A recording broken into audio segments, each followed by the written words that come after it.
Morning and welcome to StarLadder I-League Invitational Season 4. We are already in day 3 here of the tournament, and that means that it's time for Elimination Saturday. We're going to have 4 series today. We're going to see 4 teams go home today. A lot of people have been looking forward to this match because they like to see the blood and the tears and the dreams getting crushed. And let's find out on which side my panelists are. Capitalist, Period Flex.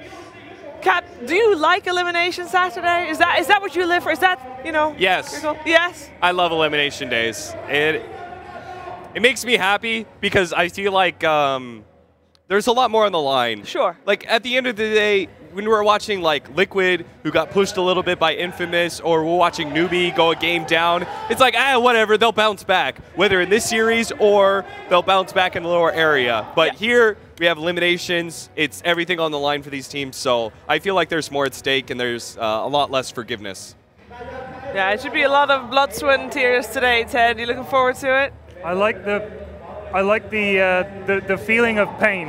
The feeling of pain. You know, it gives you something to cling on to. Yeah, you could soak up the tears. No, I feel bad for the teams. Like, it's crushing when you see these guys think, oh yeah, we made it, and then they get beaten. But it's also, as a spectacle, I'm sorry, but it's kind of fun. Yeah. You can't have winners without losers. That's Exactly. true. And honestly, who cares about the losers? We want the winners. Well, that's why it's so important for the teams. I mean, there's 8 teams here in Shanghai. Yeah. And you're like, oh wow, they all made it to the 3rd day already of the tournament. They all made it. They all did. Get rid of some of them. We've got to get rid of some. Yes. That's it. You've got to cut them out. I mean, you know, it is what it is. Any tournament is going to have people that go out. I think most of these guys have been knocked out of tournaments enough times that it's not going to break their hearts. It's not like getting knocked out of TI or something, you know what I mean? I don't know. Is it do the heartbreaks, you know, hurt less after a while? Yeah, of course. You have to, right? You'd have to become just completely shielded. You're like, it's all right. But at some point, you know, you got to believe in the win. You know, you got to go for it 100% every time again. Sure. It's like this. It's kind of like dating, or like going up to a beautiful woman and like asking her out. You know, she says like no? the first rejection, it really gets to you. You know, like What about it the really 100th, hurts Cap? you. What about the But 100th? after a while, you get used to it, right? Like you think Swindle's over there. Like Swindle's been rejected by the beauty that is Dota 2 so many times. You think he's like crying into his pillow every night, every single time he loses a tournament, and he's lost a lot of those. Wow. I'm sure he's used to that by now. You know, like I'm He's sure. right over there, dude. Yeah, He can't hear you. Yeah, they don't watch the exactly. board. He can't hear We're not going over the speakers. That's all Chinese out there. Swindles has no idea what I'm What if saying they're right saying now. the same thing? What if the Chinese broadcast is like, this Swindles guy, he's lost a lot of games. He's used I'm to sure they going will, home. but they're saying it with a lot more malice because I know the Chinese team does not like Swindles. So Oh, really? Wow. Okay. I like Swindles though. He's a decent guy, yeah. But at the end of the day- a beer. I like that. Any man that can drink a beer, I can respect that. At the end of the day, right? I think you have to be able to put up with this heartbreak and keep moving forward, and you know that in some ways makes you stronger. And a professional, goddammit. I mean, if you can't lose, well, you know, geez, what are you, a baby? Get over it. I've been losing games of Dirt my entire life, and I still turn up. Did any of them have any amount of money on the line? Have you ever played for money, Ted? Yes.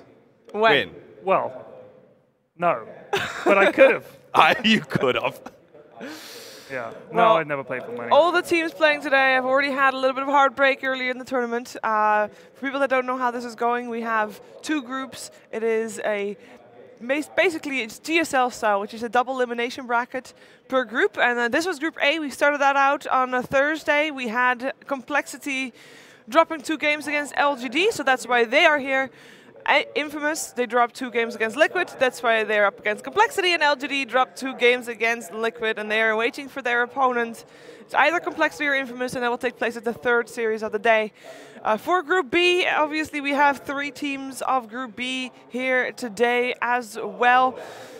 Kingwin wasn't able to take a game off of Mineski, and Empire, even though they were able to take a game off of Newbie, wasn't enough.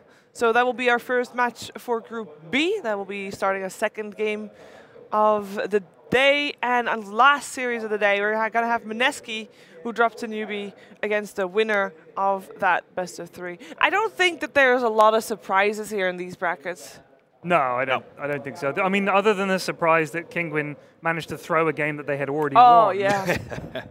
But I mean, that happens in Doha. I think Empire are probably the strongest of the lower bracket teams, if I had to pick one. I think they're all capable, definitely all capable of beating each other, but that game that they took off Newbie, they looked really good. Yeah. It's just whether they can actually do that again is a question. compLexity, Infamous, I mean, I know, Cap, you said you thought compLexity were going to do the business, but I thought Infamous didn't look as bad as I thought. Certainly in the first game of their series, I thought they could have done something. Yeah. But compLexity looked a little bit disorganized. Certainly they had a strategy that we all seem to know what they were meant to be doing. They didn't. So I think they've had a day to look at that and go, guys, come on, let's get it together. And I think they probably, in most people's books, would be the favorites to be Infamous, but I'm going to back Infamous anyway. For me, the difference is I think compLexity learns a lot more from their losses than Infamous does. They should be amazing by now, then. They really should. Arguably, they should be the best Dota 2 team in the world by I now, like right? those guys a lot. We're just messing around. I like the Cole guys. But I don't feel like Infamous really learns or changes their playstyle as much from their losses. But then again, they faced up against a really tough opponent, so maybe they took the time to really study Liquid and figure out what they liked and what they didn't like about their own play there. I mean, I think it's a tough metric as well. It's like, we lost to Liquid. How did they beat us? It must have been something we did. I'm like, well, it could also just be that they're like amazing. So I think it's tough. I think what they should look at is the things that they did well, that they did well against Liquid, and say we should do that against a team that's not as good as Liquid, and maybe it'll work this time. Well, unfortunately for Infamous, they have, as far as I could find, never taken a series off of compLexity. Okay. Have they played them? They've played them quite a bit. That's an important stat there. It's like probably like 8 to 10 times over the last 2 years. They've never beaten them. Have they played them? Well, it's an important factor. Yeah, but yeah, they've taken some games. Okay, but never a series. But never a series. All right, then maybe I'll revise it to like 2-1 compLexity then. No, we recently had, though, for this first time at ESL 1 Genting, we had a similar situation. Is that how it's pronounced? Genting? Yes, Genting. Okay. Right. But King, go on. Go on. But that's what happened, right? Is that a team who had never taken a series against for like 4 years or something like that managed to take it. So maybe this is a new season of Dota 2, fresh beginnings for all of these teams. Maybe, Cap. Maybe. I do agree, though. I mean, yesterday, or 2 days ago, rather, we saw Infamous and they looked kind of okay. And I was really not impressed with compLexity last Thursday. They were just... No, they didn't look good. They didn't look good. The first game already, it was like a 20-minute stomp. I can say that. It was a stomp. It was LGD, just they steamrolled over compLexity. The second game was a bit more even of that series, but still not enough. And it was kind of underwhelming. Yeah. I mean, who knows why? I mean, you know, maybe they've worked out a strat here to ride this lower bracket out. I don't know, maybe they played the other teams more. If they played Infamous more than they played LGD? Have they played whoever they might be meeting in the next more? You know, if they know these teams better, maybe that does better for them. But I would turn it on. I would definitely say for, like, I think just the difference for me is, honestly, I don't feel like Infamous tries as hard. Really? Right? Yeah, absolutely not. What was it? That's pretty hard to say. Open Bucharest? PGL Open Bucharest, I think, was the last time we were watching them at a LAN event. And I remember their play.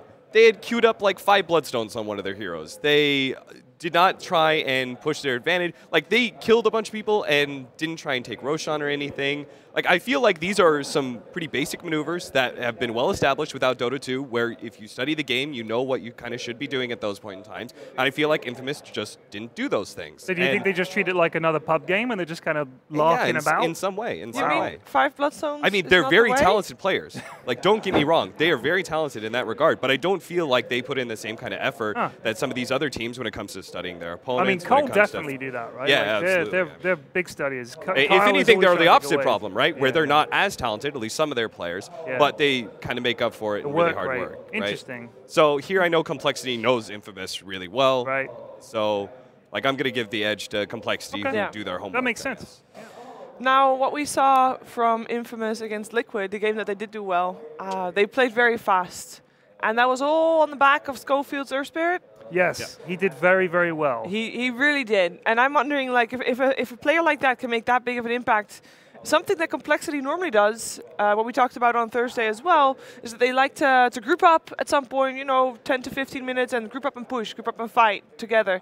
But if Infamous can kind of slow them down in the laning stage already, I feel like they have maybe got a good shot here. Maybe. I mean, I guess if Infamous want to play a fast playstyle, they don't really want to slow down the lanes. They probably just want to try and outplay Cole and win those lanes and take fights real early and disrupt whatever compLexity's plan is.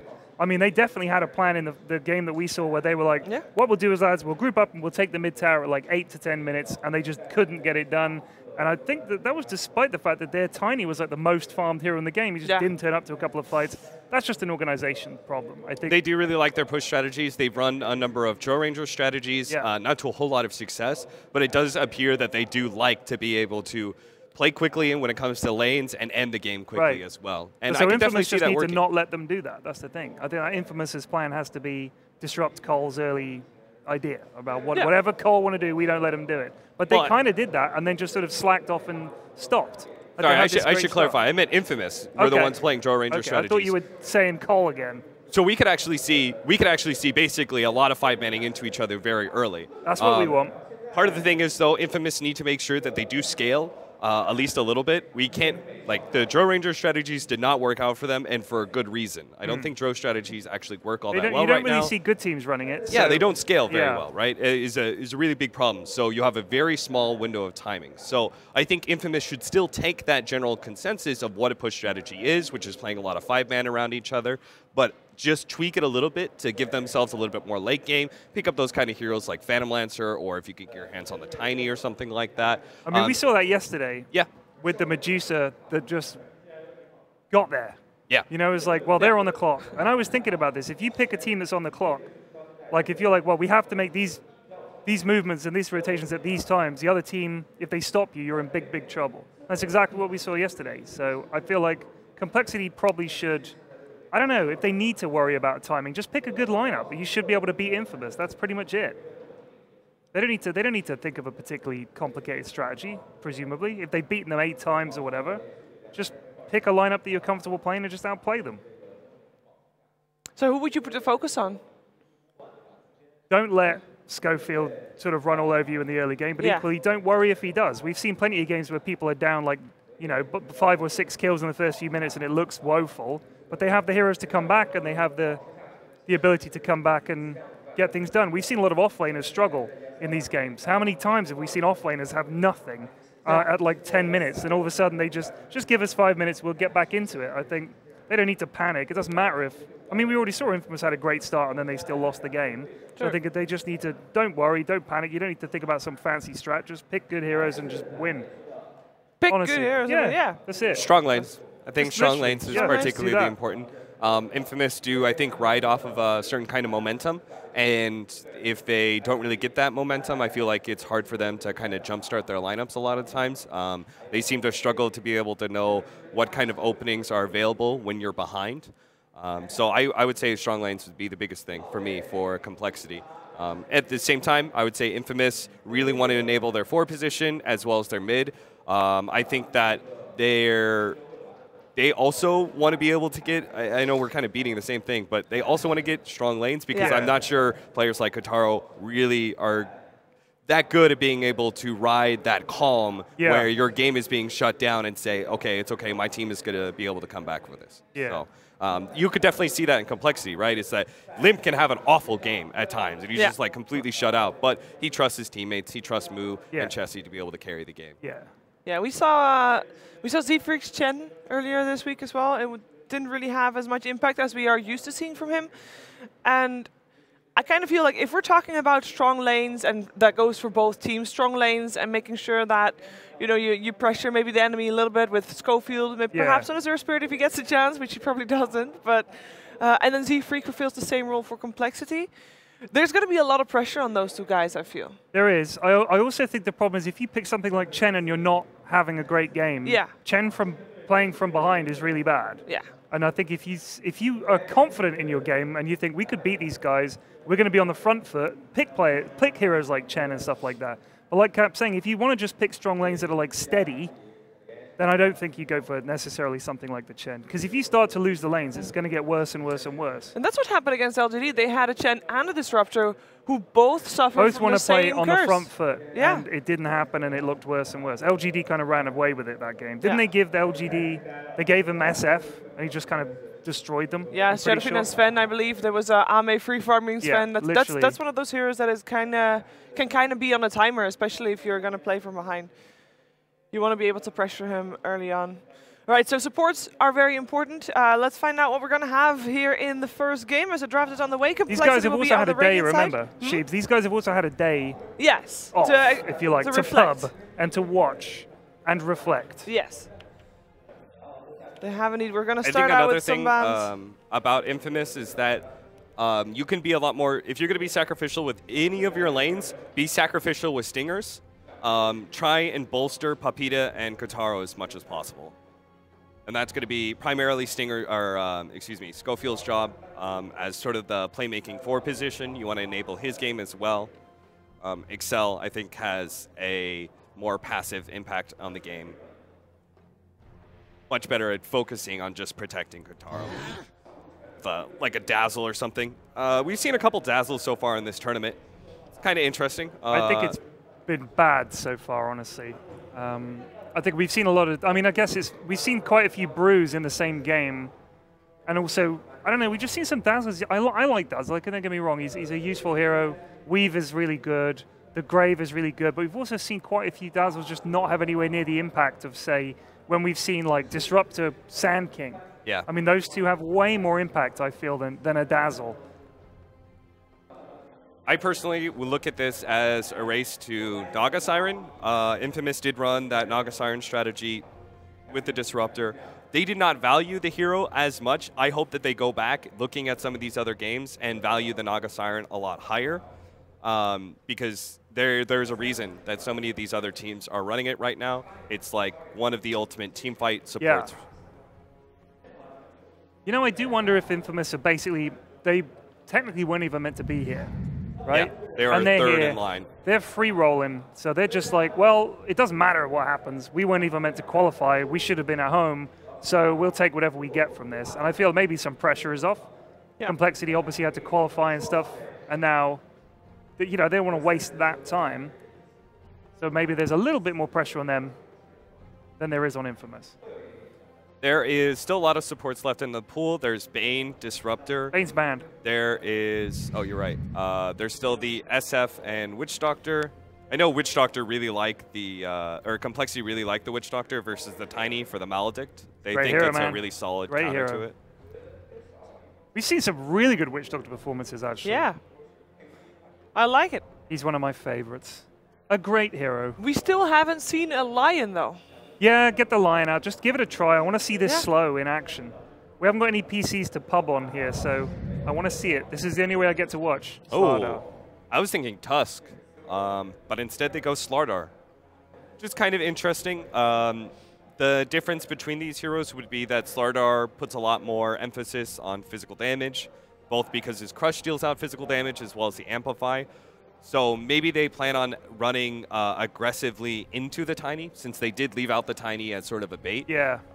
Perhaps they plan on exploiting that hero because he starts off with 0 armor. And he's also very good at 1v1ing against offlaners, so you're incentivized to go aggressively into that hero and not leave a solo offlaner.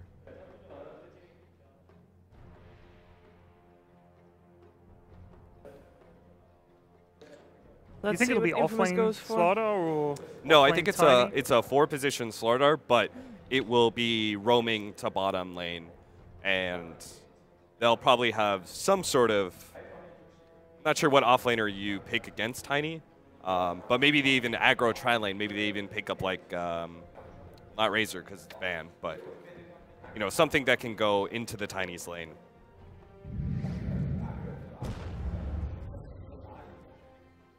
Schofield did very well on his Earth Spirit, so that should be his hero in this. Yes, he was good, landing all kinds of good shots, good skill shots, and constant thorn in the side. But I don't know, compLexity's first two, they're both. I think both these starts are pretty solid. I would like to see Naga Siren banned because I am sick to death of seeing it, and it's just kind of a boring hero, I think. I would also say that maybe they should ban away Stinger's best hero in the Sand King. Instead, they banned the PL. Phantom Lancer has been really favored by Infamous. I think there was a string of games where they were losing to Phantom Lancer a lot, and they just kind of got fed up with it and realized like how strong the hero is, started picking it. I'm wondering if we've actually seen a PL win yet in this tournament. We've seen it picked a few times. I'm not sure it's won. Good question. I'm actually not sure if PL's won yet. Unfortunately, we lack a statsman. One thing's for sure is that compLexity probably don't want to run a PL themselves with a Tiny on the enemy team. Seen a few DPs. Gives them some good push. Strong in lane, doesn't really have to worry too much about. I don't think DP needs to be babysat too much, because she can always sit back and farm with the swarm. Yeah, you're completely right. It's like Death Prophet is one of those mids that is usually picked up where they, like Spirit Breaker, Earth Spirit, these kind of heroes that usually roam into mid are a lot less effective because they're essentially big tanky heroes that get on top of the Death Prophet and she just Spirit Siphons them. So she has a lot more survivability than most other mids when it comes to this 4-position ganks.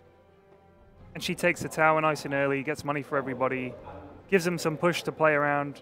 I also think, generally speaking, when her ult is up, it's like breathing room for your team. Nobody wants to fight into you too much when the DP ult is up. As long as you don't waste it. Saw her a few times the other day. Another Dazzle pick. PL has a 50% win rate, by the way. PL has a 50% win rate. 50%. So he has won in this tournament. He has. Yeah. Yes. Dazzle Earth Spirit is a good combination just because their Spirit gets on top of somebody. Gives a little bit easier to do heal damage with the Dazzle. I wouldn't be surprised. I didn't watch every game, so that's probably why I don't remember it. But Infamous in the past have picked up a lot of Quap and Puck, both heroes that provide a lot of burst damage against the Death Prophet. I personally don't like it. I don't think those heroes are very strong right now. Yeah, but it is especially we've seen Puck a few times, and it just seems to be underwhelming. I think I really like Puck. Like I love playing Puck. Don't get me wrong, but I think he's actually he or she, whatever Puck is, is I think just the damage isn't quite there. You kind of she's squishy. She's fun, but I don't know if she has as much impact as other heroes. I mean, would you rather have a Puck or an SF? I think that's the question. Yeah, I really like SF. I have to correct myself. The Phantom Lancer has been 50% win rate if you include the qualifiers. Okay. But this week it's just 4 times picked, 4 losses. There you go. So I knew it. I knew it, God damn it. My bad. I'm still new to this stats thing, you know. But you know what? That's probably why they're picking it, is because if they saw it in the qualifiers or they played it in the qualifiers and had some success, they're like, let's pick PL. That worked last time. Or let's ban it. So. You know what they could do is do a Tinker strategy with this 5 banning that is coming out from compLexity. They're doing the compLexity smash, we just 5-ban and run into your towers. Tinker is probably one of the best cores to simultaneously de-push a little bit and protect towers, protect high ground, while simultaneously being able to shove out the side lanes, which is going to be a big problem, I think, for compLexity with this lineup so far. They don't have a whole lot of lane shove. I don't think, if you're Infamous, you do not want to team fight into this lineup a whole lot. If you do, you're going to have to play super fast and really abuse Exorcism and Ravage downtimes. Yeah, I think that they've got the Silence from Earth Spirit, which could be big. Dazzle can save someone if they get jumped. But at the moment, yeah, I completely agree. Ooh, Terrorblade. We've seen him banned a lot. I don't think we've seen him picked yet. No, I'm pretty sure we haven't seen him picked, and we've definitely seen him banned a few times. I mean, there's a hero that he needs to make sure that if Cole are going to fight and you want to fight them back, if Metamorphosis isn't up, you cannot fight. Like, you have to dodge. Yeah. I mean, that's true of most Terrorblades, but against this lineup, I think especially he has to make sure he does that. He's going to get the StarLadder jumped, he's going to get silenced, he's going to get ravaged, so he needs to be very, very careful. There are a lot of teams who are picking Terrorblade into Death Prophet. I think it's a combination of a few things. Direct physical damage from range for him to be able to lay into the Death Prophet. Your timings as well. every Death Prophet Exorcism push is met with a Metamorphosis. Yeah, Or a Metamorphosis, whether you're meeting them and trying to fight the Death Prophet, or you're split pushing and you're taking towers. Like you feel like you can kind of match 1-to-1 in that regard. This may mean we have a Stinger Tiny. Right. But this complexity lineup is what I was talking about when I said they just need to pick a straightforward team. I mean, this is a straightforward team. Tidehunter's safe in lane, Death Prophet's safe in lane. You've got StarLadder and Witch Doctor are both good heroes, and now, as long as they don't pick something too weirdo, they've just got a straightforward lineup. And if they think they're better than Infamous, I think they can just outplay them. I mean, that's pretty much what they're doing. Whereas I felt like in the previous game they were like overthinking it a little and trying to get a little cute.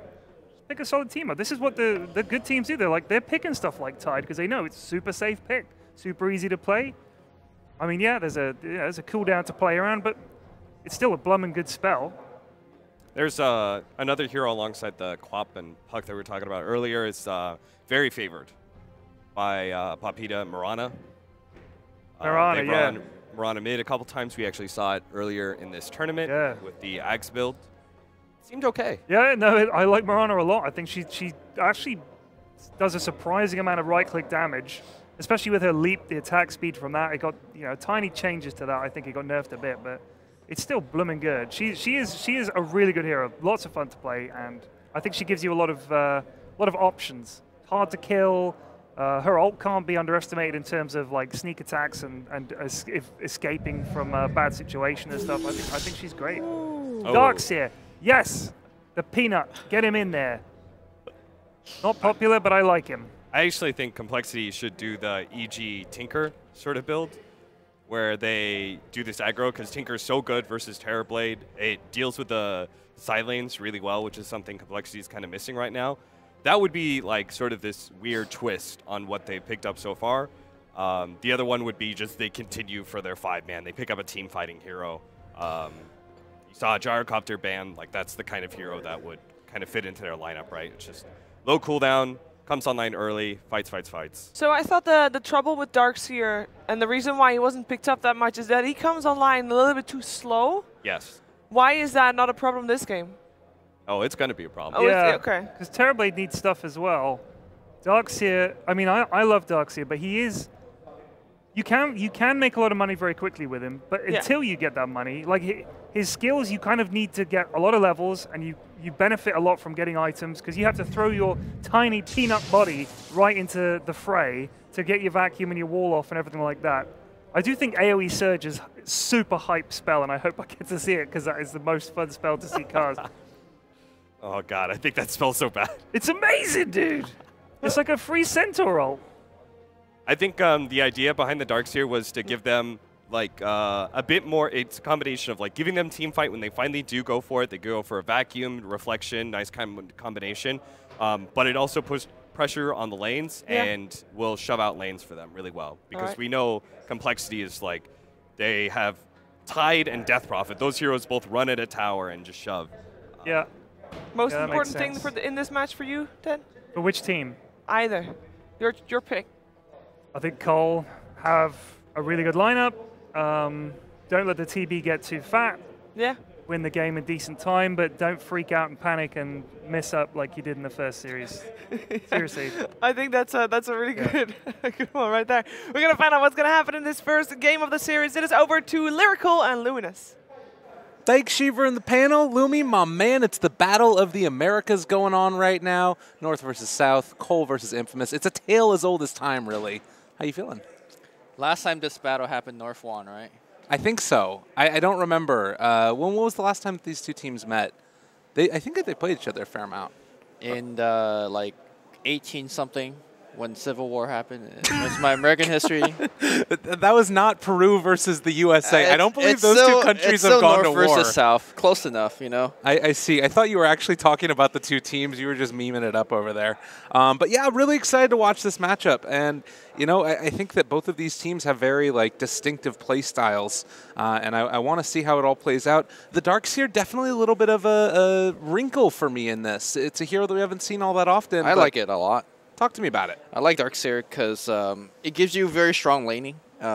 I feel like that is one of the prerequisites of picking offlaner these days. When you see things like Omni Knight, when you see things like TIE Hunter, you want to have good lane matchups.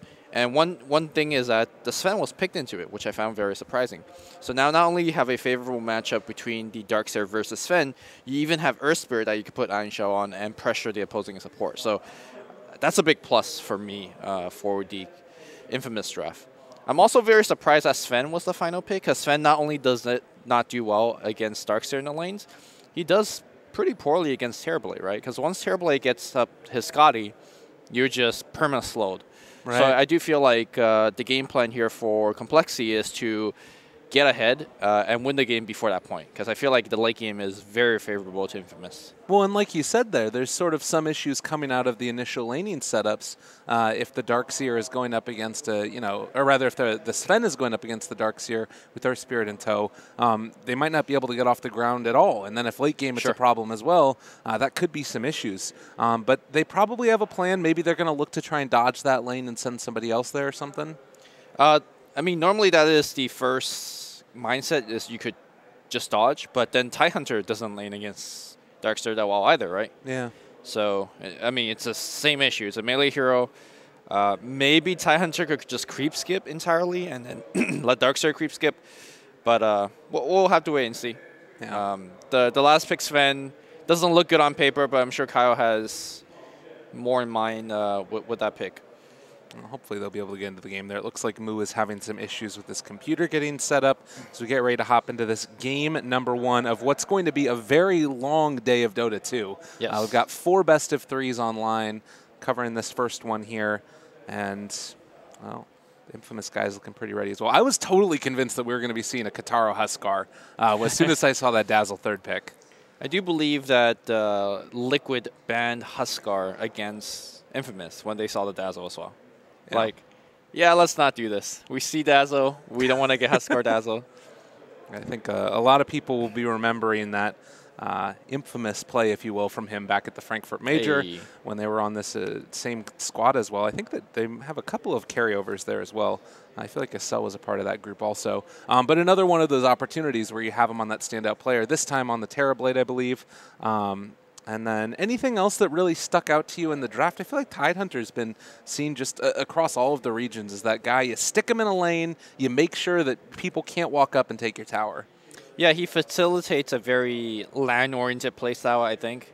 You don't really see Tide too much on online play. And then every time we come to LAN, it's just like Tide, especially closer to the end, because he's a very safe hero. Right. It really, he's very easy to play in that sense. Like, just 5 man up, take objectives, and his Ravage and his item choices also really kind of connotates that. Of course, we've seen Tidehunter teams being punished. Yesterday, I think Mineski, the one game that they took off of Newbie was, am I remembering properly? I believe it was the first game where there was a Tide Newbie side. And one thing that Mineski did very well was whenever Tide Ravage is not ready, they just fought into them. And that's what exactly Infamous needs to do. When the Exorcism is not ready, when the Ravage is not ready, just take the fight to compLexity. They're quite weak. Yeah. Saw Limp there as well. Has some items from fans it looked like on himself. And he's going to be heading out across the map. Kyle has an Observer Ward, runs into Schofield. And it looks like Infamous actually has this Earth Spirit up top for the moment. That might just be to get some vision down, though. Yeah, he has the ward on him. Do you think that he tries to lane with the Darkseer, or is he more just going to be roaming around trying to find stuff elsewhere? I think that is going to be his first goal, laning with the Darkseer. But if it doesn't work out, if he wants to rotate, he can. I mean, I think that's the power of the Earth Spirit this game. Whereas the other Earth Spirit game, you're kind of looking to stab mid most of the time. But this game, he has more opportunities with the Darkseer as well. StarLadder keeps on going up the hill, keeps on getting punched in the face. Finally can walk by, can drop a ward if he wants to. Although there are a lot of heroes in the area, so they spot him out a couple pings. And Kyle still just getting up in their face. Stinger gonna surge forward, takes that level 1? Yeah, he is hoping to get this pull off, and he needs to get this pull off. I love Z-Freak getting the Maledict as well, and well, he's not going to get the pull-off, let me tell you that, and he's going to sustain a ton of the damage, and he won't have Iron Shell for laning. He has to get this. Like, he has to go in for it. And unfortunately, if he got does, the range creep, I think. That's all that you get. That feels so bad right now for Stinger. And well, he doesn't even get it. Well, I mean, the creeps will meet up. He will get the range creep, but who the hell cares? Yeah, Z-Freak even trying to block that one off. And, well, first blood on the other side of the map. They end up taking down Moose. So at least something going back the other way as they found Kyle for the moment and trying to punish him. The body blocks are there from Schofield. The right click's coming through, but not enough to get the kill. Seems like both offlaners are really having a bad start. Tidehunter also took Gush, so he can't really lane as efficiently. And because StarLadder is getting his experience, this is going to be pretty rough. Courier ends up going down. Pepita, a little bit of mismicro there and loses the salve as well. I swear I see that happen so often mid lane. These mid players just... I think Sumail comes to mind. Like, he just gets his courier snipe all the time. But mid players across the Dota 2 world, man, just micro that courier. Yeah. Moo going to be able to find a couple of creeps for himself, getting towards that level 2. Body block, or excuse me, jukes it away as the body blocks come out from Excel, but Moo will still be able to walk away. He looks like he was maybe able to get that creep pull, though. Yeah, he pulls them off to the side, so... Oh, gosh, for that creep. All right. Well, taking a look at the last hits, you know, you got ourselves about a minute and a half. Terrorblade up at the top, and everything looking fairly even. How bad is that Darkseer not getting the Ion Shell early on? Like, he's gotten his level 2 now. He's got 0 CS. That's pretty bad. Okay. In fact, that is absolutely atrocious. And unlike a Tidehunter, I think Darkseer can't really walk into a lane as efficiently. I mean, Moo is also suffering quite a bit, but once he gets that first point of Kraken, he should do just fine. Until then, though, look at him getting punched. Yeah, it's a lot of damage. Does have those boots so he can outrun some people, but needs to get to that level 2 desperately. I guess both of those heroes are fairly effective at farming in the jungle as time goes on if there's some stacks or something going on, which is maybe a little bit of a silver lining. In fact, I say compLexity have too many people that use the stack, right? Ty could do it, Sven could do it. So unless the supports are up on their game, this is going to be pretty rough. compLexity continue to abuse this pulling tactic. But look at the neutral, though. Oh, that's pretty sick. Yeah. Really well played there. They're still going to get a couple of those, but Excel actually, he can probably do a secondary pull here if he wants to. Kyle getting punched. No. They're not going for it. He lost doesn't able to draw anyways. aggro. Wow, and now Stinger going to TP away. He might die here to Maldic. There you go. Does get ticked down, and that's also the experience. Z-Freak making it happen. So 1 kill apiece so far. Slight lead as far as the net worth is concerned towards compLexity.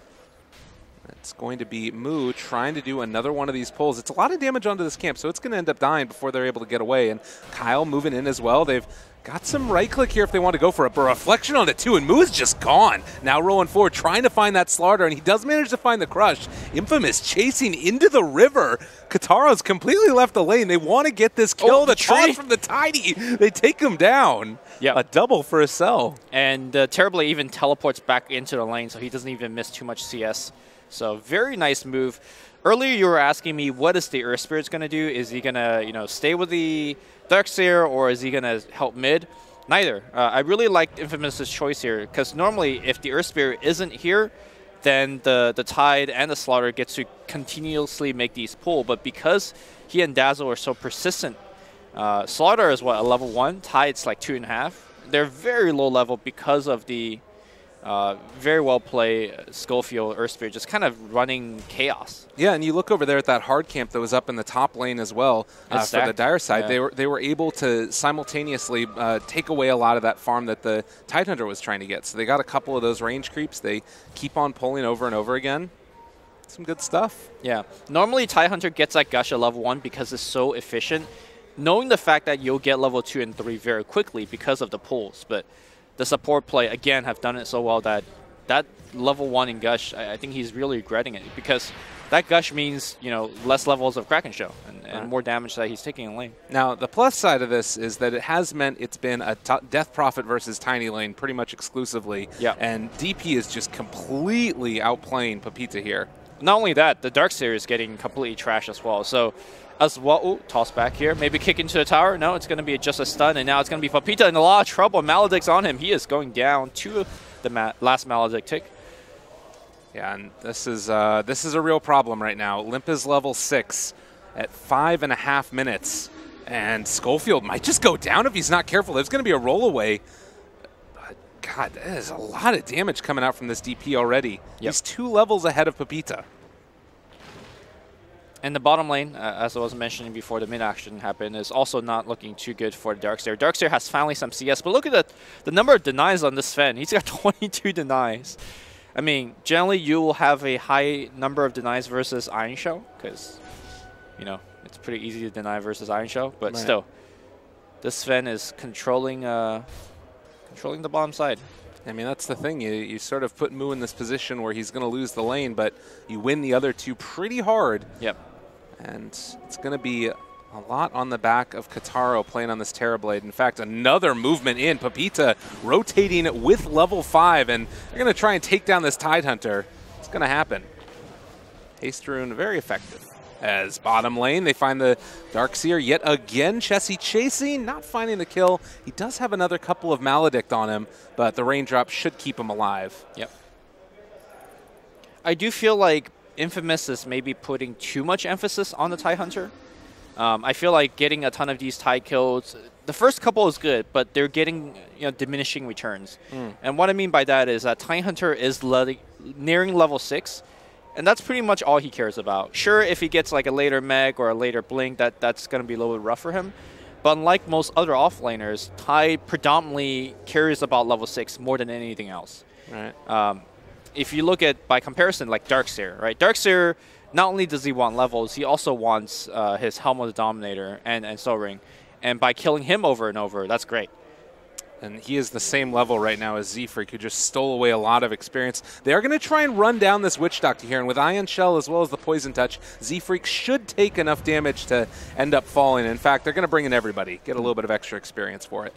I am surprised that he didn't go for the TP as soon as he saw Darkseer surging at him, because there is no stun generally available this early from the Darkseer. Well, Mu now able to stand alone against Kataro in the lane, and as you mentioned, it's going to be Infamous trying to leave alone for a bit and make stuff happen on the other sides of the map, but that means that Terrorblade's going to run some issues farming. 2-5, 8 minutes in, and Limp at level 7 still hanging on to that point, see if he wants to go for any early Exorcism play. Yep.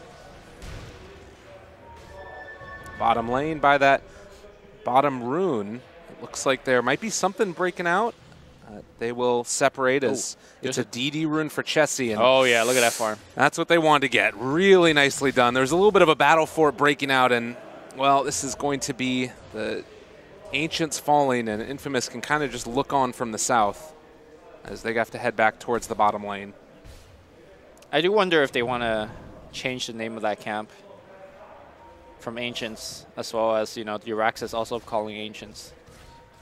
And this game being Defense of the Ancients, like, it could get confusing for some new guys. Oh, I'm with you. I don't think so. But maybe. Infamous now realizing that Ancient stack, it is gone. They're going to block out the camp and maybe try and set up. But nobody's home mid. They're just up there on the top side and spread out across the map. Maybe Chessie comes back mid and TP's there, but we'll see. So if this is Lacoste casting, he'll talk about how much he hates the item build on Sven right now. Oh, yeah? I'm going to echo his sentiment here. One of the thing about Sven is that he itemizes very quickly, and he fills his inventory slots very rapidly as a result. Yeah. So when you start the game off with Echo Saber, with Mask of Menace, later on you need Blink, you need BKB, you want SMY. You do run out of slots very rapidly. Top lane looks like there might be a little bit of action as Earth Spirit makes a teleport there. Yeah, I think Infamous ended up going for the meta, but Z-Freak being there. Also spotted that rotation for a couple of heroes, ended up being a pretty quick little combination. They ended up being able to go for a play, but then obviously the ward scouting out both the Earth Spirit and the Dazzle. Yep. So things might look like a little calm right now, but I think the game is heading to a direction where complexity is going to ramp up the pressure very much so. They're going to use these cooldown pretty much clockwork. Every time it comes off cooldown, they will get some big objectives. It'll be good for complexity if they're able to take these tier 1s without needing to spend any ultimates. But looks like we're going to see a group up, and, well, they're going to pop an ultimate right there and likely going to get that tier 1. Pepita chasing Kyle, though. They want to find him off to the side. Vacuum a little bit late. And Kyle does get out of there, and, well, there's nothing really gained for this while this is happening. Yep. Down here bottom, a crush. Pepita tries to turn this one, does get the kill, but now Limp is there, runs into the Death Prophet, and that is a very quick kill onto Tiny. I guess that's the other thing to mention. I don't remember who it was that I was talking to the other day, but Spirit Siphon being very effective against Tiny because of status resistance. It ends up being a good amount of damage over a shorter duration. Yeah, well, yes and no. I've also seen people say we just toss the DP away. Okay. So I've seen it kind of play both ways, but it's going to comment on how high value that exorcism was, right? They used it mid, got the tier 1 tower, teleport bottom to get a kill, so very nicely done. And now Kyle, he might die for this, but look at how much chaos he's causing around the map. They're all chasing. He might just kill off Schofield. The stun silence vacuum, that keeps him alive. Okay. And he's thinking about it, going for the crush. Schofield's still level 6. If he rolls in there, he's dead, and Kyle's actually going to get out. Yeah, he's fine. I feel like Kyle is just running around laughing at Infamous right now because they are spending so much time chasing the StarLadder around, and regardless whether they kill Kyle or not, it has absolutely no impact on this game. What is actually more important is the fact that oh no, they get the crush. He takes the bounty rune, going to roll away, and now Moo TP'd back in. He's going to keep his buddy alive. Yep. Over and over again. He's really stepped his game up over the past while. I feel like he fits really well in this like warding support role, making space for his team. Kyle? Yeah. Yeah. I think Kyle has played the best Dota I've seen him play in the last couple of years.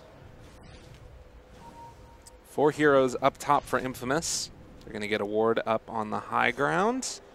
And we'll be able to spot out Moo. But do you really want to spend 4 heroes ganking a Tidehunter? No. Who has Ravage underneath the tier 1 tower. Here comes Limp, right? Like, they're rolling in. They're going top. They find him there. He can get off a Ravage if he wants to. Not quite in time, though. Yep. So they do have enough burst damage to make it work. But they lose a tower in turn. And now Exorcism. Yeah, DPO is coming right back up. They could get 2 towers here. They're holding on to Exorcism. That's pretty scary. The fact that Chessie can just commit his first ultimate. And now moving in for more. I mean, Lumi, what's the end game here? Are they trying to take a fight now with the next one? They thinking about going high ground? I think they want to retain it to, let's say, fight mid, for example, or take Roche. Here comes a TP back in. Moo unable to get the... He does have Ravage available. They're wrapping, waiting for it. It's a little bit scary to go forward. The reflection is out. And now the coconut's bouncing back and forth. Need to be a little bit careful here. Meta still up. They roll in. They find themselves the Tidehunter hanging on to that Ravage if he wanted to go forward. And 5 heroes all around him. Moo looking for the opening. He connects it now. Able to connect on absolutely everybody. They get the silence. There's no grave. Out from the Dazzle. They take him down. A double for Limp. Triple for Limp. What a play from that DP. And that's why you hold that Exorcism, because they needed bottom tier 2, and now they take a big fight. Perfect usage of the... silence from Death Prophet. I think a lesser Death Prophet player would have silenced the Terrorblade to prevent the Sunder from coming out, but he understood that they have enough damage to kill the Terrorblade before the Sunder and silence the Dazzler to prevent the Grave. That was 10 out of 10 play. We saw Mushi also letting off some very key silences yesterday when he played the Death Prophet, and Limp doing the exact same here, so very high caliber. And, well, Pepita, a little bit upset about the situation, is going to chase down Moon. No Ravage, obviously. Still very hard hero to kill off as Kyle again, the anchor blocking them out, moves into position and forces the rest of Infamous back. Bottom lane, maybe something a brewing as Death Prophet spots out that Terrorblade, but with no Exorcism, seems unlikely to get anything really done. So next couple of minutes, starting to think about Roshan possibly. They've got the Solar Crest already on DP? Yeah, not next couple of minutes, just the next minute as Exorcism is coming off cooldown. I said it earlier, whenever those ults are ready, complexity is looking to do something. Infamous does scale better, but this is 40 minutes in the game, and complexity is not going to give them the time to actually get to that point. Yeah, I mean, I think it's worth noting that it's 3,000 net worth lead at 15 minutes, and Sven going to take down another little stack of Ancients for himself here. And all of that 3,000 lead is concentrated into the 2 cores. If you look at the net worth, right, the complexity cores are so much further ahead. All right, the Earth Spirit might have caught sight of the Sven. I think Roche is happening right now. Yeah, and they're going to be able to take this. Again, holding on to that DP Exorcism if a fight breaks out, but they're going to use that Sven ulti. Yes, the Sven ulti has a much shorter cooldown by comparison, and you could arguably say that it's even better for the engagement against Roshan. So a very critical note about the new patch is that with the Roshan getting 25% status resistant, you could no longer perma-medallion / solo crest the Roshan. And things... Oh, hold that thought. Stun silence. Maybe a turnaround here. Pepita able to take down one. Z-Freak's gone as well. And here comes that Exorcism being used on the backline. Dad's in a lot of trouble. He's going to grave himself. Well, that's going to be a kill. Looks like Chessie's going to pick it up. And now Lim going on the bottom side, trying to fight on the backline here. KTR is very far away from the rest of his team. Schofield, the Ravage, it's on to 2, though. They're starting to bring him down. The silence, there's not going to be a Sunder, and they take him down this time. With Dazzle already gone, they make it work. We are seeing the 2 teams' big difference when it comes to choosing the fights and the reasons to take these fights. Whenever Complexity are looking to take fights, they have objective in mind, right? Whenever Infamous are taking a fight, they just took Terrorblade to take a jungle fight. That's generally where you don't want to have Terrorblade taking fights. Terrorblade wants to take a fight in front of the enemy tower so that after you win the fight, you take their tier 2 or something like that. Right. So I just feel like Complexity is showing that they're much more vastly superior as a team just off of strategy. Not even gameplay, just strategy. Uh-oh. Old Stinger trying to get away here and make his way out. No glimpse or anything, obviously, since there's no disruptor in the play. But he's going to be able to escape. And looks like the Tiny might be able to set something up there onto the Witch Doctor if he comes too far forward in the top lane. But we'll be able to walk away as well. So instead, Pepita looking for that catch. Might be able to get him. Z-Freak, does he realize what's coming his way? He's got to go through the trees. This takes so long to do right here for Pepita, but he might still be able to make it work. Z-Freak's very tanky. He's got the raindrops. He's got the Vitality booster. Yeah, Okay, instead he's just going to try and get away. It's not even trying for a kill. Yeah, it hurts. This is a tough situation to be in itself. Gone in 2. Chessie is not messing around with the damage. What's highest cooldown on Ravage? If he has it back up soon, they could just straight up high ground. Okay, never mind. 30 seconds, 45. They might still just like pop DPO and just take a, they might go at top. I just feel like the map is so open to complexity right now. There is no threat. They could do whatever they want. They could fight wherever they want. Yeah. Well, and the unfortunate part is that they don't really have vision right now, Infamous, to see where complexity is. A lot of their vision is centered around the other side of the map. So complexity are just free to roam. And Ancient stack, another one going the way of Chessie. It's got to hurt for Infamous. I mean, still, Kataro is a scary hero. Terrorblade, if he can get that farm up, could be an issue to deal with, but it's a 6,000 gold lead 19 minutes in. I just don't think he'll get the time to get farmed. Yeah. Z-Freak's going to go down here most likely, unless there's some magical casket. The chase goes through. Pepita manages to take the kill away at the end. Normally, as a Terrorblade, even if your farm isn't that fast, you could get some value from reflection. But look at the heroes that he's reflecting this game. Like, they're not providing a ton of aura. Like, you don't get much benefit from reflecting a Sven or a Death Prophet. So I feel like the Terrorblade pick was very well adjusted to by complexity. Yeah. Tidehunter level 13, Pipe Phase, Soul Ring. There's the funny tweet that Ice put out yesterday that Tidehunters build Arcanes instead of Phase Boots, but it seems like Mu has augmented the build with a Soul Ring in there as well. Okay. Gotta love to see it. I think phase high is actually pretty decent because there's so much minus armor in this game. Wait a minute. Over by the Ancient stack. They're going to be able to find him. Oh, God. And again, Terrorblade goes down. And with the Exorcism popped, it might be time to do this. There's no buyback. 40 seconds on the sidelines. This is Rex. Okay, Schofield's going to try to do a little bit of nice pulling. He's going to actually prevent the entire wave, making him follow him instead. But, although, well, compLexity are going to put the kibosh on that and still able to chase this one. Schofield's back. Trying desperately. All they need is like that 1 or 2 creep wave. But he has actually waited out the Exorcism, so Schofield saving that Rex. Yeah. Putting the team on his back. It's not incredibly easy to high ground against this lineup. They've got a decent amount of team fight. But here's the thing, right? Even if compLexity isn't high grounding, I don't think they are. Like, look at the net worth on Chessie. Yeah. It really helps when the other team sacks for you as well in their own jungle. Because that's really much what's happening, right? Chessie's just taking stacks. I think he's farmed more their side of the map than on his. Yeah. I mean, I like the idea of stacking Ancients, but you need to be able to protect them. And honestly, Infamous is not exactly well-equipped to take Ancients. They only really have Tiny, right? Yeah. Pepita again, spotting out Kyle in the bottom lane. But not an easy kill to go after for any of these heroes. And, well, he's going to try and go for it now. Toss the turn, maybe a chance. The tree, it's not quite enough. 19 HP. That was a ballsy sprint turned on. I think he could have just walked away, but I guess he did some NA math and was not punished. All those little things, it feels like skin of their teeth, they're getting out of there. And, well, now Infamous forced to back out again. It does force rotation backs from compLexity, so Infamous are doing a good job of defending their high ground without having to take a fight.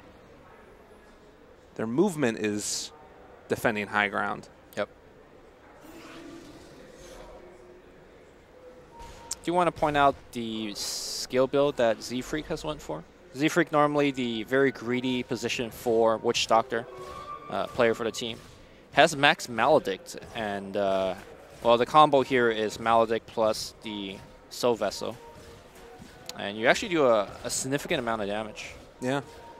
Just on your own. Completely alone here. Chessie in the mid lane. They do spot this out for the moment, and I mean, they're going to be able to find one. Kataro wrapping around. Moo is there as well. They run into everybody. They pop the Ravage for this one, and, well, Infamous, they're caught for the moment. The vacuum wall down onto 2. Witch Doctor Ultimate coming out, though. It's doing so much damage to Kataro. He does have a Sunder, but Chessie comes in, gonna finish him off as well. That's the BKB reveal. Old Stinger silence. No surge for him, and the minus armor is just massive. The Grave, it's not going to be enough. He's going to try and surge away, but he's gone. Yep, and they still have that DP Exorcism available. I mean, there are 2 buybacks, but getting Infamous to use their buyback is just as good. And, well, very soon they're going to be able to TP back with the Tiny, but what is he really going to be able to do in this situation? The Witch Doctor did so much damage in the fight. You were talking about it, that Maledict max. Yeah, and he is also very tanky because of the Soul Vessel as well. So, took a lot of that right click from Terrorblade. No problem. compLexity will take the first lane of Rax very easily. They could actually rotate top if you like and do some damage, but they're going to say Exorcism is back, or down rather. Infamous is back, so let's get out and take some buildings. Dye in their eyes, crossing their T's, taking out the shrines, and then most likely going to wait for the next round of Aegis as Roshan has respawned. That is a very quick timer. I think that it was almost no bonus time on that one. I'm pretty sure Chessie is setting some sort of record on Sven at this point in the game. He is so stacked. He has, I believe, an Orchid now. Yeah. Which is, you know, we saw how important limb silences in these fights were. Now he could actually put one on Terrorblade or on the Dazzle, depending what the situation calls for. Yeah, and like there's a DD as Roche respawns for them 24 minutes in. Like everything is coming up compLexity. It's not just good play, but it's also a combination of that and a little bit of luck working their way. We're going to have to watch what that GPM was afterwards, because I'm sure you're right. There's something going on here for this guy. Roche falls, Aegis on the Sven, and almost level 20 at 25 minutes. Top wave is being very shoved in right now. compLexity is taking a little bit of tower damage, but don't think they care about it too much. Oh. Now Kyle jumps forward, pines Pepita. They got the DD. They decide instead for Chessie to go on the other side. They get the kill onto the Dazzle. They're going to be able to kite away Pepita. Really good decision making there by the Sven. They know that they're going to be able to get both of them. Now the turn, now the chase, the silence, the follow-up, and the swipe from Chessie gets the kill. Chessie's losing GPM per minute. No, Chessie, keep it up. Keep hitting creeps. He has had a hell of a game for himself. And like you said, it was those stealing of the ancient stacks and then taking his own, just everything. As they're going to go for the top lane of Rax. No heroes are in there right now from Infamous. Dazzle just respawned. Might be a base trade of some sort here, as bottom is being pushed into here as well. But I mean, it's not gonna. I mean, those tiny skeletons doing a little bit of work. They do some work, definitely. Z-Freak trying to get up together with the rest of his team is going to force away Schofield. Manages to find the stun, but it's down bottom where compLexity are going to push now for another lane of Rex. Nobody from Infamous is responding. Terrorblade's back, but they find the crush. They got him caught now and maybe in some more trouble. They're going to be able to find a silence onto the heroes that are coming to help and assist Kataro. But Kataro trying to get a Sunder off here, maybe a possibility for it. They have so much damage, though, to turn back around. The Crutch, it comes out, they connect, they get a wall off as well, and now the toss as well. Katara looking for it. They find the Ravage. She's not getting the Sunder off. The right click finishes him off, and GG's called. This was a stomp and a half. Yeah, we haven't even seen a Sunder being cast the entire game because compLexity was so good. Especially in that last team fight, we saw the little dance. Both players are running back and forth. One trying to get off the Sunder, the other trying to prevent it. And yeah, that was a very clean one for compLexity. I think the only scuffle that they had made was when they tried to defend that mid-tier 1 tower. Yeah. A couple of heroes showed up a little bit too early, and they died as a result. But otherwise, a very clean game from compLexity. That man with the beanie there, a lot of net worth on him, and Limp also on that Death Prophet. You talk about that one fight that worked around their way, and you know the silence that they got onto the Dazzle. It all looks so freaking clean. Infamous, though, on the other side, I mean, the panel was talking about it, some issues that need to be resolved.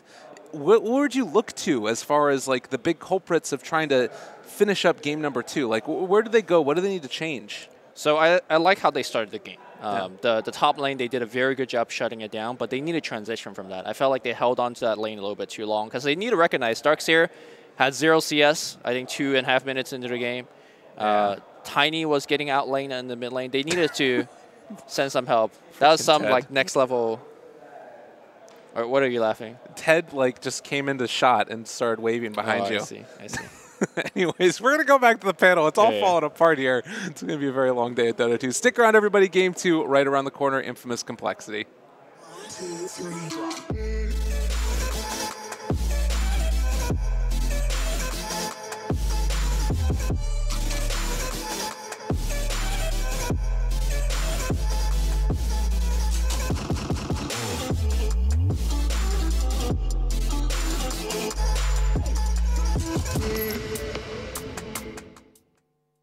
compLexity definitely looking a lot better than what they did on Thursday as they take the first game against Infamous in convincing fashion.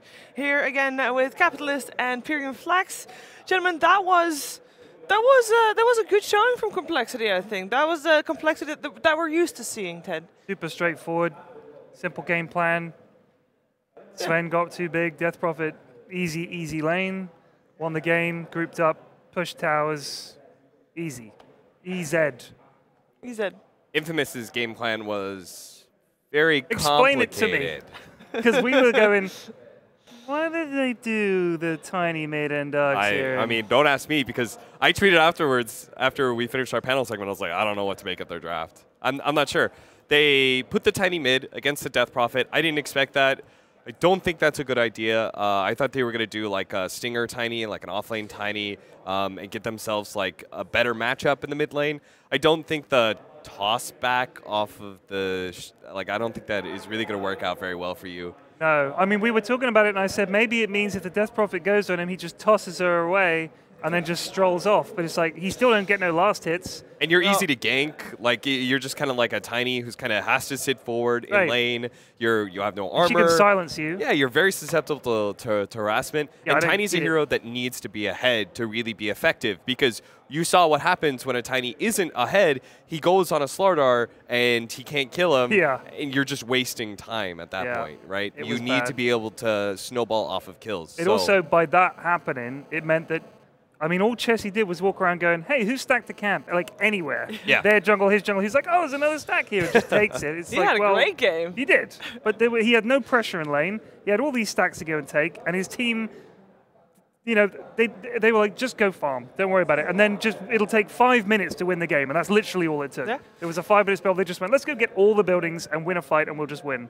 And meanwhile, you had both Kyle as well as Moo, who probably are the loudest personalities on the team, were also the loudest in-game, where they were just drawing attention from Infamous all the time. You see Kyle, he's just like, he's running around. He was super low level, and people would look at that and be like, oh, Kyle's playing so badly. He's not getting, like, he's level 1 like 5 minutes in or something. But all he was doing was just drawing attention of Infamous away from the Sven, away from the mid lane. He would be, like, deep in the enemy jungle. They'd be chasing him around. Pulling the wave, yeah, they'd be running after a Tidehunter. They were, like, so desperate to shut him down. And at the end of the day, a Tide is always going to get like what he needs to. It's the power of that hero, is that you can try and shut him down as much as you want, but he's relatively good at farming. He's hard to take down.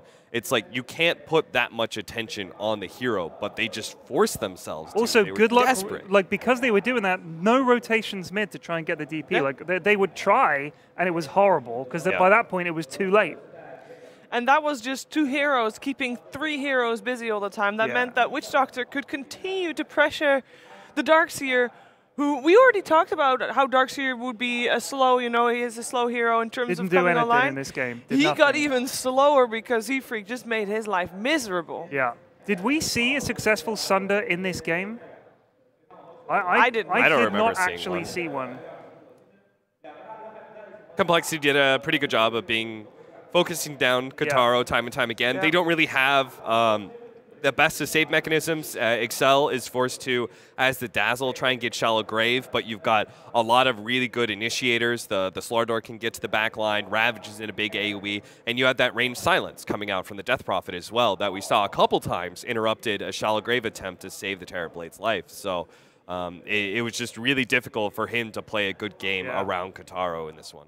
Well, so it's like me and Cap were talking about the off-lane, because I've watched your stream, Cap. Oh, God. I can't remember I think it's a Dota Capitalist or something, if that's the right one. True. It's the one where it's like a lot of losses in a row, like it's like a feed fest. Yes, I remember right. I think I've got the right channel. Just a guy like really angry and losing all the time. It's like the middle of the night there. That is exactly my stream. Right, and you play off lane a lot. Yep. And I like to play off lane a lot. And we were talking about what has happened to offlane that's made it so blooming difficult. You'll be all right. You can still hear me. Don't worry about it. And it's like, it has become a lot harder. And I think even though the Tide was dying a lot, it doesn't matter.